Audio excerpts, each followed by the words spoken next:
নমস্কার বন্ধুরা, আপনার বাচ্চা এখন কি খুব উড়ু উড়ু ভাব হয়েছে? সবে টিনেজের আশেপাশে যাচ্ছে এবং সব সময় মোবাইল স্ক্রোলিং অ্যান্ড খালি বন্ধুদের সাথে ফোনে কথাবার্তা, কনসেন্ট্রেশন লেভেল হচ্ছে না, নতুন নতুন গল্প আকাঙ্ক্ষায় নাচছে, আপনার কন্ট্রোলের বাইরে চলে যাচ্ছে।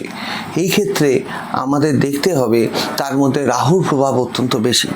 সেক্ষেত্রে আমাদের অ্যাডজাস্ট করতে হবে কেতু দিয়ে। কেতু মানে ক্যাটসাই।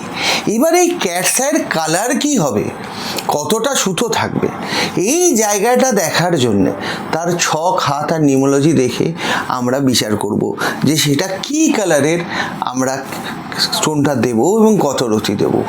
আশা করা যায় এই রাহুর উগ্র উদম্য জায়গাটা, যেটা আপনার ছেলে মেয়ের সন্তানের ক্ষেত্রে বিশৃঙ্খলা করছে, সেখানে কেতু আর কোন প্ল্যানেটের সাপোর্ট দিলে আমরা সেই জায়গাটা অ্যাডজাস্ট করতে পারি।